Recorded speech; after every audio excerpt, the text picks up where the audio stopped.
Everyone thinks the Garmin Venu Sq2 is just a budget Garmin with a pretty screen, but here is the thing, it might actually be the smartest everyday fitness watch you can buy right now because the trade-offs are different than you expect. Yes, the AMOLED display is gorgeous and the battery claim sounds too good to be true, but the real surprise is how consistently it nudged my habits without demanding a nightly charge. However, there are deal breakers for some people that the product page glosses over. I wore it for 3 weeks, ran just over 50 miles, lifted 10 times, swam 4 sessions, and tracked sleep nightly. What I discovered will either sell you or save you money. Before we dive into what I discovered, quick heads up. If you are already leaning yes and want the best current price, I have the link below. It has been hovering around 168.30 with a 4.5-star rating on Amazon, but stick around because my testing turned up a few surprises.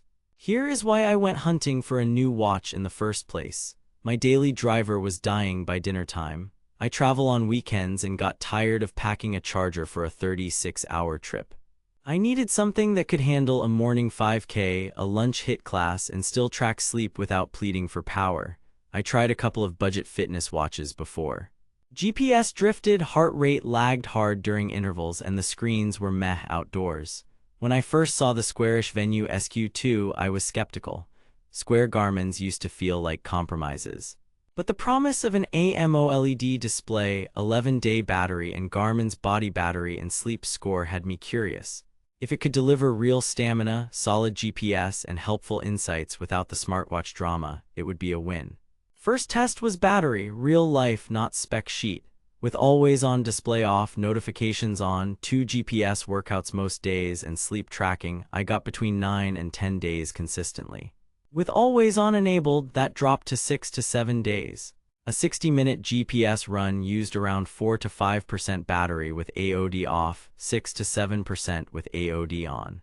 That aligns well with Garmin's up to 11 days claim in smartwatch mode and long GPS endurance.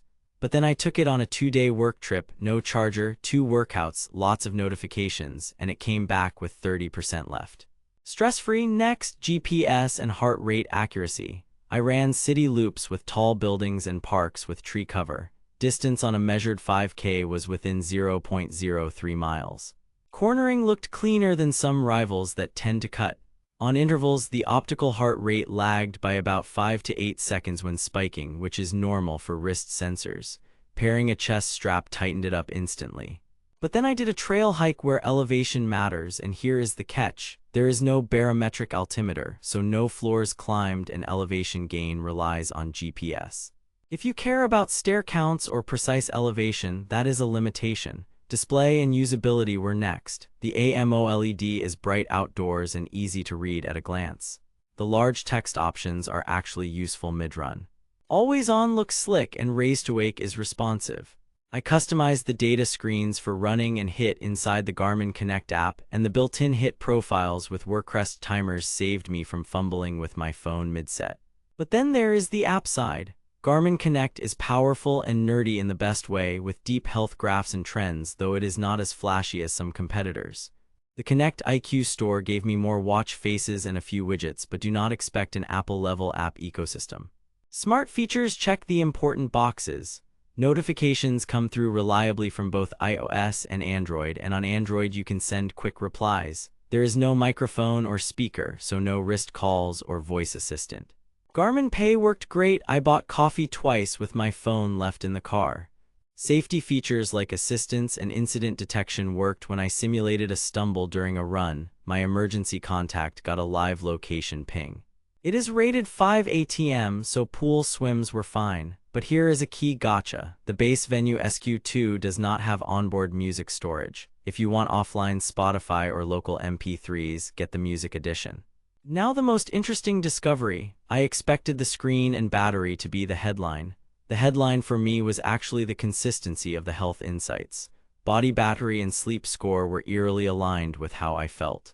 After a rough night, the watch flagged low recovery and my heart rate variability trended down.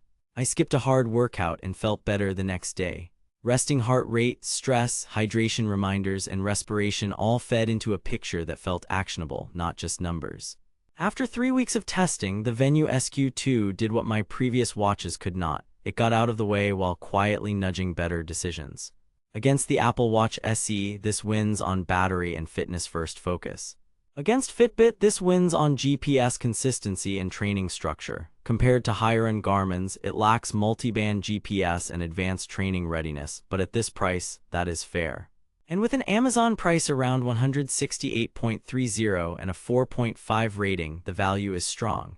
Now that you know the real win is reliable health insights plus week-long battery, you will want to grab it before prices bounce or the music edition stock dips. I put the best current deal link below so you can check today's price and available colors.